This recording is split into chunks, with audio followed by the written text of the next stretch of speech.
Bun găsit, frumoși mei dragi! Ce faceți, dragilor? V-a fost dor de mine, mie mi-a fost foarte dor de voi. Am revenit, m-am întors din vacanță, grasă și frumoasă, și vin să prezint etalarea lunii septembrie. Bineînțeles că trebuie să știm dinainte cam ce se arată pentru voi. Această etalare, după cum știm, este valabilă pentru toți cei care aveți soare, lună, ascendent sau Venus în Rac și nu mai pierdem timpul, tăiem cărțile. După cum vedeți, am încercat să fixez cadrul în așa fel încât să vedeți și voi masa cu cărțile, cum sunt ele așezate, și scoatem două cărți în plus pentru surpriză și provocare, bineînțeles.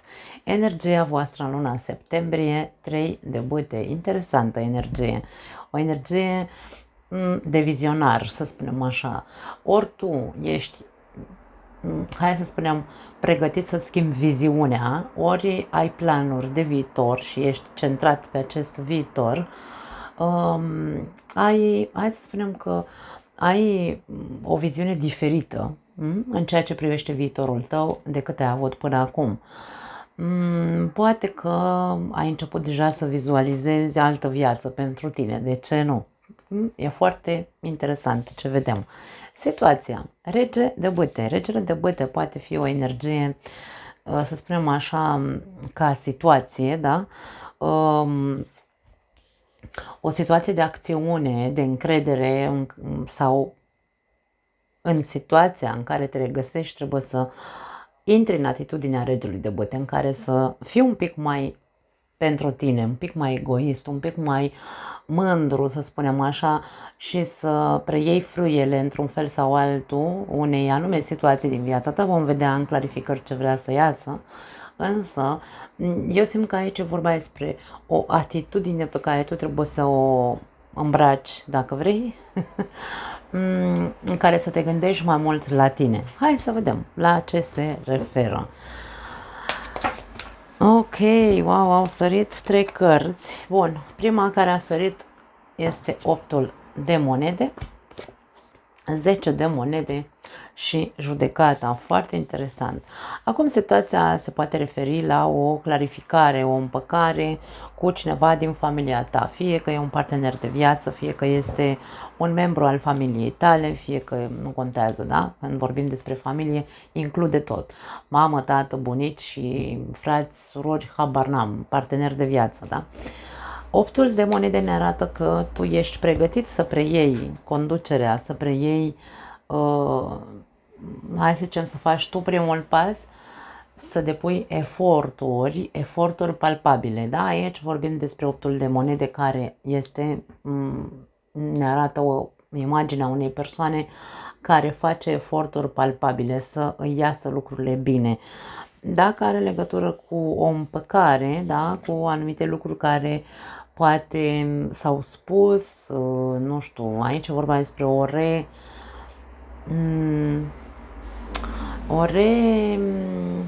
cum să o numesc?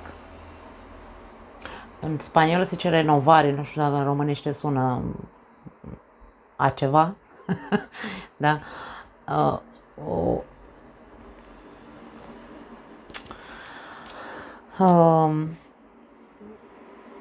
discuții pe care le-ați avut în cadrul familiei, pentru că într-un fel sau altul și cartea judecată ne arată niște acuze, poate niște discuții așa cu sinceritate care au deschis ochii, da? Sunt mesaje care v-au deschis mintea, capul, cum zic eu, ceva s-a iluminat sau se va ilumina în luna septembrie, și de-aia vorbim despre o împăcare în sânul familiei, da? Depunând eforturi. Cel mai important mi se pare această energie a ta de văzut întregul tablou, de rumegat ceea ce s-a spus, ceea ce ți-a deschis într-un fel sau altul o altă viziune, și ceea ce pe tine te face sau te va face în luna septembrie să îți dorești să depui anumite eforturi. Pentru unii dintre voi se poate clarifica o situație dacă aveți hai să spunem așa, un proces, da? Judecata ne arată un proces în legătură cu o moștenire sau în legătură cu împărțirea moștenirii, poate fi și asta. Ori ajungeți aici la o înțelegere, vă înțelegeți între voi, da? Atenție aici pe partea negativă să nu fii egoist în extremă, da? Deci aici e vorba, da, gândește-te la tine, însă nu fii egoist, trebuie să depui și tu niște eforturi, cumva trebuie să fie, nu neapărat împărțeala 50-50, însă trebuie să fie corect. Aici vorbim despre adevăr, despre corectitudine, da? În cazul în care vorbim despre o moștenire pentru unii dintre voi sau dezbaterea unei moșteniri care poate cine știe de când vă lălăiți cu ea. În mintea ta, 4 de bâte, nu știu de ce am zis tot 3, mi-a atras atenția 3 ăla de bâte. 4 de bâte este cartea armoniei, este cartea echilibrului, este cartea construcției sau a reconstrucției. Poate că tu, ceea ce îți dorești din punct de vedere real, cognitiv, mental, este să recuperezi armonia în această familie. Wow, soarele, îți dorești să fii fericit. Foarte frumoasă etalarea voastră. Este prima etalare frumoasă. La Taur și la Berbec au ieșit un pic ciudățele. Avem 8 de cupe, 8 de spade. Wow. Ok, mie îmi lasă impresia că tu te-ai săturat de a trăi constrâns. Te-ai săturat să existe blocaj între tine și o anume persoană din familia ta. Te-ai săturat să existe un perete care vă face să vă simțiți cumva într-un fel sau altul la distanță sau distanțați emoțional mai degrabă. Intenția ta, cel puțin din punct de vedere mental, este să se rezolve acest impas. Nu știu despre ce impas neapărat este vorba, poate că sunt neînțelegeri în legătură cu partea financiară, poate sunt neînțelegeri în legătură cu partenerul de viață, din punct de vedere emoțional, orice înseamnă 8 de spade, această constrângere, acest blocaj între voi și cineva din familia voastră. Intenția voastră este să o rezolvați și să recuperați din nou armonia, fericirea, da, iubirea, să descărcați toate, să eliberați, mai bine spus, toate problemele care vă menține relația într-un impas, da. Foarte frumos, îmi place ce văd, în subconștient, 8 de monede, același 8 de monede pe care îl vedem aici în intenția ta. Deci tu ești cumva, vine să spun, pregătit. Strâng masa un pic mai așa, că poate vedeți cărțile și aici, nu știu de ce nu se vede. Îmi scârție scaunul, că m-am îngrășat, dragii mei, așa că nu vă speriați. Ok, wow, ia uite ce s-a întors. 5 de bâte și 7 de bâte. Te văd cu intenții foarte bune. Intențiile tale sunt de a depune eforturi, să-ți depășești toate limitele, să depășești anumite conflicte pe care le aveți, să depui eforturi, să înveți și tu să te aperi, să te protejezi, să spui nu când trebuie să spui nu. Cred că ești pregătit în a începe o nouă viață, vine să spun. Racii sunt foarte conștienți de anumite lucruri, de anumite eforturi pe care trebuie să le facă, sunt foarte conștienți de anumite blocaje pe care le au și vor neapărat să-și recupereze armonia și fericirea, după cum am spus. Poate că ți-a trecut prin cap de foarte multe ori să părăsești să părăsești, nu știu dacă neapărat definitiv, însă să părăsești această relație, familie, da? Pentru că nu te mai simțeai confortabil. Însă nu te văd decât că îți dorești să depui eforturi să revină armonia în această relație. Da? Mi se pare extrem de frumos ce văd aici. Hai să vedem în trecut ce s-a întâmplat. Împărăteasa. Pentru unii dintre voi, poate, dacă vorbim aici despre recuperarea sau împăcarea cu partenerul de viață, împărăteasa ne poate vorbi despre o amantă. O amantă, imaginea unui amant, a unei persoane din exterior, da? Hai să vedem cu ce vine împărăteasa asta. 6 de cupe. Ok. Multe cărți ies la voi. Regina de monede și 4 de spade, dragii mei. Pentru unii dintre voi, eu cred că a fost vorba, mai ales dacă vorbim despre bărbați, probabil că a fost vorba aici despre o persoană, o amantă, hai să punem punctul pe ei, o amantă pe care ați avut-o sau, mă rog, o persoană care pentru voi însemna, poate nu s-a ajuns la statutul de amanți, să zicem, însă e posibil aici ca această persoană, din punctul tău de vedere, să fie însemnat imaginea unei persoane ideale pentru tine. Și aici vedem și soția, da? De-aia spun, aici vedem imaginea celor două femei din viața ta care sunt total diferite. Ideea este că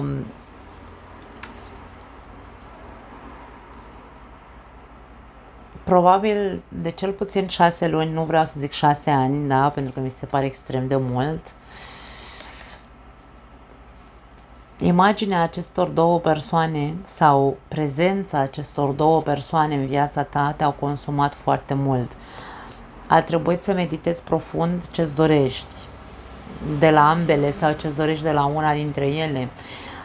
Poate că decizia sau viziunea cum ți-ai schimbat-o sau, mă rog, intenția ta de a avea un alt viitor te face să depui eforturi și să tragi către casă. Aici vedem cum în trecut te-ai consumat foarte mult gândindu-te intens la poate pe care să o alegi dintre cele două. Dacă nu vorbim despre figura amantei aici sau a amantului, putem să vorbim despre mamă. Poate unii dintre voi aveți probleme cu... Ați avut, probleme, pentru că aici vorbim despre împăcare cu cineva din familia ta și vorbim despre unii dintre voi de probleme în legătură cu mama, că au fost probleme din punct de vedere financiar, că e vorba de, cum am zis, dezbaterea unei moșteniri, habar n-am. Fiecare dintre voi luați-vă mesajele și așezați-le unde rezonează cu voi. Vorbim despre faptul că de luni bune de zile, relația dintre tine și mama ta sau, da, nu a fost una bună, a fost una de consum emoțional, răni, poate că v-ați rănit unul pe celălalt, v-ați spus lucruri care au făcut rău. Să nu uităm că 4 de spade arată imaginea 3-lui de spade, da? Aici avem 3 spade în picioare înfipte în această persoană, iar a 4-a spade este sub această persoană. A fost consum și multe lucruri spuse care au făcut rău. Spadele sunt vorbe înțepătoare, să ne înțelegem, da? Așadar, nu a fost foarte bună relația. Poate că acum îți dai seama că și tu ai nevoie să faci o muncă, sau, mă rog, unul dintre voi aveți, sau de ce nu amândoi, aveți nevoie să faceți o muncă de personală în legătură cu partea voastră impulsivă. Racul este considerat o persoană, hai să spunem așa, liniștită, vezi, Doamne, că sunt, nu știu, sensibil, da, racul conține toate aceste calități, însă defectele racului sunt și ele pe măsura calităților. Defectele unui rac sunt retragerea, sunt ridicarea de cum se spune, de ziduri, nu mai vorbește, poți să-i scoți tu cu cleștele vorbile din gură că nu o să-ți spună nimic, nu este, hai să spunem, propice, sau mă rog, nu este în natura racului să fie impulsiv, însă impulsivitatea o avem cu toții înăuntru nostru. Dacă ai avut momente în care ai fost impulsiv, egoist, poate că ar trebui să vezi și tu unde trebuie să faci acea muncă ca să poți să ajungi din nou să te împaci cu persoana cu care nu a fost relația tocmai ok în ultimile luni. Poate că încă mai există un anume conflict în tine, însă dacă faci eforturi, pentru că aici vedem această imagine, dacă faci eforturi să treci peste niște neînțelegeri, 5 de băte sunt neînțelegeri tâmpite, le zic eu, da? Sunt conflicte tâmpite, ne certăm ca chiorii, nu ne înțelegem între noi, pentru că de ce nu poate fi lupte de putere, bineînțeles. Sau, pur și simplu, aici ne apărăm.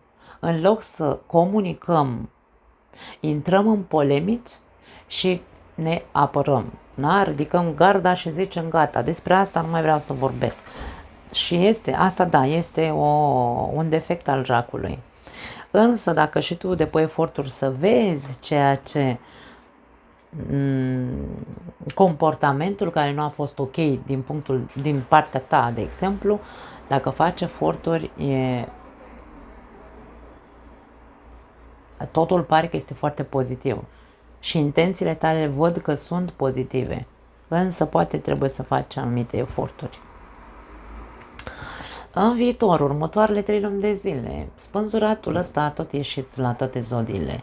Ce să spun, spânzuratul este o carte tot de iluminare, așa cum și judecata vrea să ne deschidă capul, să vedem anumite lucruri, așa cum și treiul de bâte pare aici că în luna septembrie te va face să vezi întregul tablou al situației. De ce nu? Spânzuratul vine și spune mai rumegă un pic. Încearcă să vezi ce viziune sau cum să schimbi viziunea sau ce mai ai de înțeles.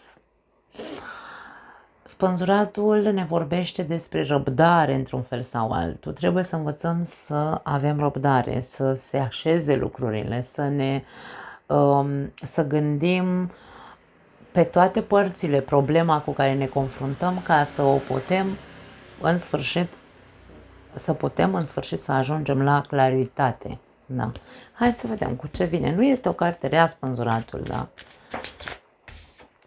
Rege de bâte din nou. Poate că tu ar trebui să vezi un pic dacă nu cumva ai de-a face cu o persoană egoistă sau poate tu ești cel egoist. Când vorbim despre relații ar trebui să încercăm să ne gândim că putem să citim viceversa. Acum, ai timp la dispoziție 3 luni de zile să vezi lucrurile pe toate părțile, să vezi problemele dintre tine și acea persoană pe toate părțile și să vezi dacă să te iluminezi în privința comportamentului tău, dacă ăsta a fost comportamentul tău, egoist și impulsiv, și dacă a fost doar pentru că, nu știu, ți se părea ție că aveai alte opțiuni. 7 de cupe, să nu uităm că este cartea înșelăciunii, adică mă păcălesc singur, pentru că visez că ai vers pe pereți, cred că am mult mai multe opțiuni, mult mai bune în exterior și nu e așa. Dacă a fost cazul, da, în ceea ce te privește, că tu credeai într-un mod egoist că o să-ți fie mai bine sau că ai alte opțiuni mult mai bune, acum intențiile tale văd că sunt pozitive, însă mie vine să spun să nu încerci să faci eforturi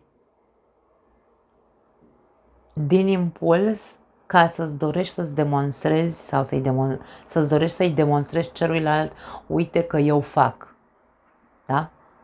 Ia-o încet. Spânzuratul spune încet, încet, pentru că o să cazi din nou în, nu știu, te vei desumfla, pentru că vei vedea că atunci când facem eforturi pe repede înainte, da?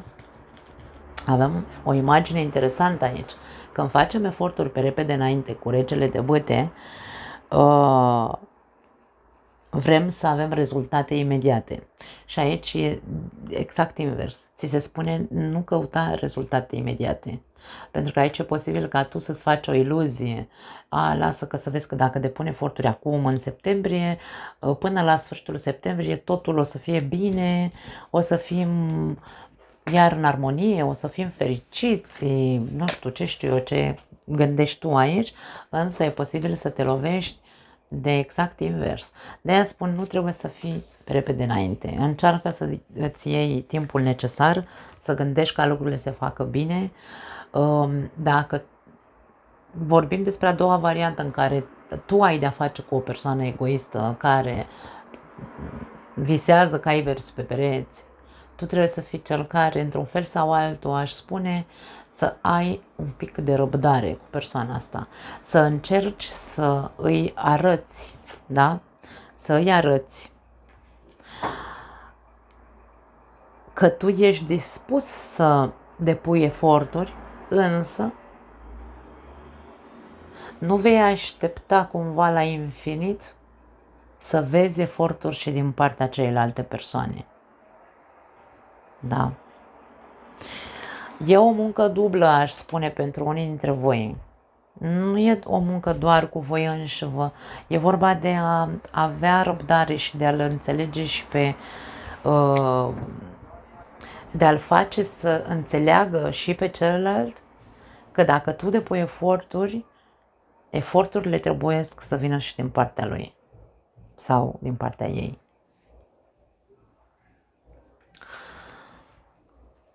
Pentru alții dintre voi poate că ar trebui să renunțați, nu neapărat să renunțați, ci pur și simplu să amânați niște planuri pe care le aveți. Planurile pe care le aveți au fost impulsive sau au fost făcute așa, nu știu, într-o zi mi-am luat o foaie de hârtie și am zis vreau să fac aia,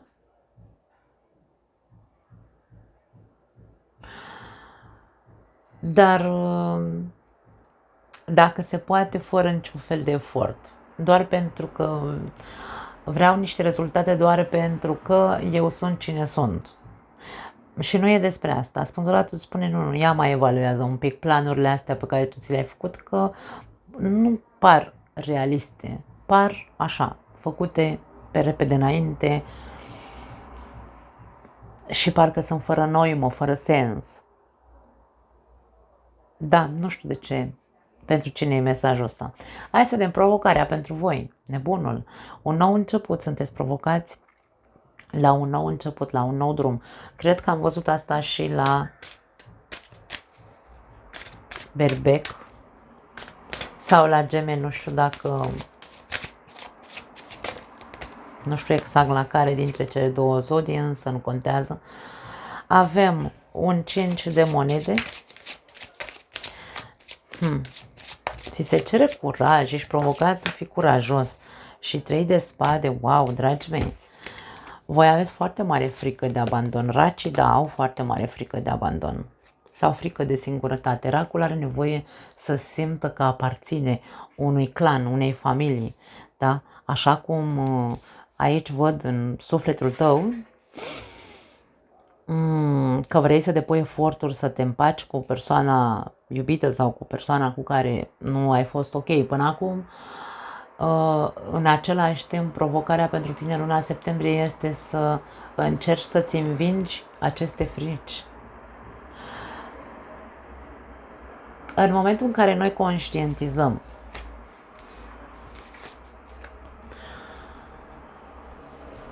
că, nu știu, hai să rămânem la ce am zis până acum. Că în momentul în care eu conștientizez despre mine că sunt o persoană, că și eu am năravurile mele, și eu am defectele mele, și eu sunt impulsivă câteodată, și eu sunt, nu știu, fac pe șefa, așa, da, am gura mare cumva, și sunt egoistă și eu câteodată, Când conștientizez, bineînțeles că îmi dau seama că poate face rău familiei sau poate că am nevoie să fac o muncă personală cu partea asta a mea, da? Dar ideea este că trebuie să conștientizez. Când îmi văd bubele din cap, cum zic eu câteodată, atunci mă apuc de treabă. Ca să nu ajung aici să trăiesc tot timpul, pentru că aici dacă ești provocat să fii curajos, să-ți depășești această frică de abandon sau, nu știu, frică de a fi părăsit sau frică de singurătate sau frica de sărăcie, că poate aici, dacă e vorba despre bani, ce să zic, dacă tu vrei să te împaci cu persoana asta sau să rezolvi problemele din relație doar pentru că aveți o familie, aveți bani sau e vorba despre partea financiară, e vorba despre bani, banul nu te ține și nu face să fii fericit. Acum, hai să nu ne înțelegem greșit.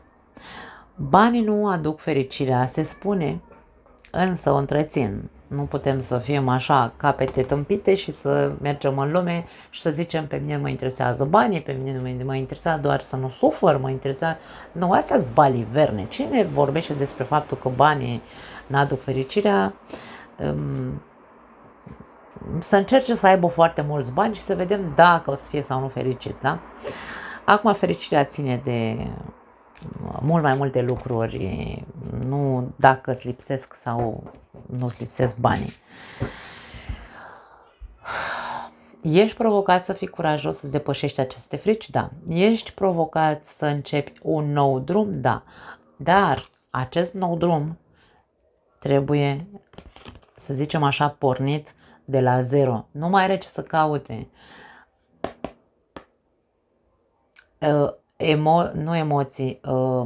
Energii de umilință, de trădare, de durere sau de înțepături, știi? Pentru că aici văd cum în trecut, între tine și această persoană au existat multe divergențe care probabil v-ați înțepat unul pe celălalt și dacă se începe de la zero, trebuie să se înceapă de la zero. Tot ce a fost, ducă-se, da? Aici e un fel de trezire cu adevărat. Trezire cu adevărat. Nu o trezire, atenție, nu o trezire iluzorie să zici, lasă că o să vezi ce bine o să fie. Nu, aici trebuie conștientizat, aici trebuie să depuse eforturi. Văd că intențiile tale sunt curate, însă mare grijă să nu o faci doar așa pe repede înainte, cum am zis. Încercați să vedeți că în momentul în care ne hotărâm sau viața ne aduce într-un anumit punct în care ne zice trebuie să ștergi cu buretele absolut tot sau trebuie să ștergeți cu buretele absolut tot ca să funcționeze. Pentru că dacă nu va funcționa. Dacă tot aducem în context și tot vom rămâne cu păr pe limbă, cum se zice câteodată, să înțepăm, să criticăm, să judecăm, să scoatem ochii în toate felurile, aici vedem lipsuri, aici vedem din nou durere, aici vedem din nou sărăcie emoțională, sărăcie materială, da. Și vedem cum se instalează din nou frica. Da. Hai să vedem. Surpriza. 5 de cupe, foarte tare, mare atenție. Dragii mei, o uitare foarte frumoasă, însă am de 2 ori regele de bâte și regele de bâte are acea conotație negativă de egoist. Nu știu dacă sunteți voi sau dacă este cealaltă persoană, dar aici ce nu-mi place este că din punct de vedere emoțional nu se vede, hai să spunem așa, curățenie. Ia uite, limba ascuțită. Eu cred că veți mai avea o ceartă. Ceva se va întâmpla în luna septembrie sau nu știu, octombrie, noiembrie, 3 luni de zile, că trebuie să ne gândim că surpriza nu e neapărat că se întâmplă acum. Poate fi. Pentru unii dintre voi poate să se întâmple în momentul în care, sau să se fi întâmplat deja, da? Chiar dacă încă nu suntem în luna septembrie. Surpriza este o răfuială care probabil vă va duce din nou în trecut. Ori este un atac personal, un atac, mie îmi spun un atac josnic, nu știu de ce mi iese așa mesajul. Ori tu, ori celălalt, nu contează cine, care are limba ascuțită, care e ăla care chipurile vrea să rezolve lucrurile, dar de fapt atacă. Celălalt este mai compasiv, celălalt este mai înțelegător, este mai molâu, așa să spunem. Iar aici avem un 5 de cupe. Din nou se aduce trecutul în context. Din nou se aduce o imagine a unei suferințe din trecut în context. Aș spune că va mai exista o răfuială între tine și o persoană unde vor ieși din nou niște acuze la suprafață și probabil că va exista o suferință. Ori veți suferi amândoi, ori unul dintre voi va suferi din nou. Nu știu cine este cel care va suferi. Ideea este că dacă tu nu ai curajul să-ți înfrunți aceste frici, această frică de abandon, probabil că tu vei fi cel care va suferi aici.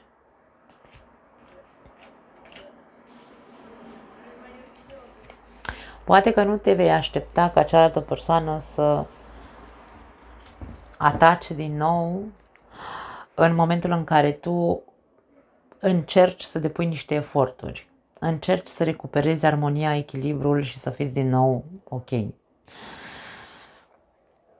Acum, eu te-aș sfătui să încerci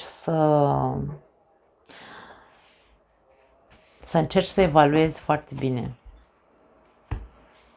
Să încerci să vezi cu adevărat persoana asta, nu să o vezi într-o idealizată. Nu o vedea idealizată. E posibil aici ca unii dintre voi să aveți de-a face cu un leu.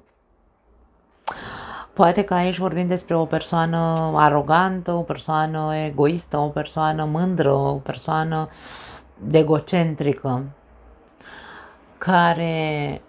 pe care voi nu o vedeți în adevărata lumină. Voi o vedeți într-un fel de idealism. Și poate că voi credeți că o să-i treacă aroganța, o să-i treacă, nu știu, mândria, orgoliul și așa mai departe, însă mie îmi lasă impresia că nu îi trece. Da. Hai să vedem concluzia. Steaua.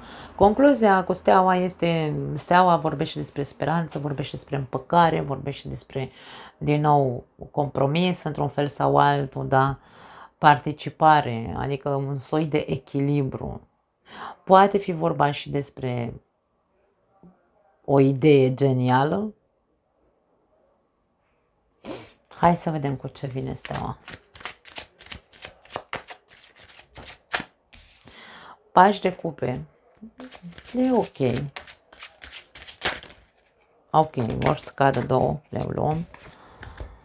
10 de bâte și 6 de monede, dragii mei. Aici eu cred că vorbim despre un echilibru. Ideea este că până să se ajungă la echilibru, voi trebuie să...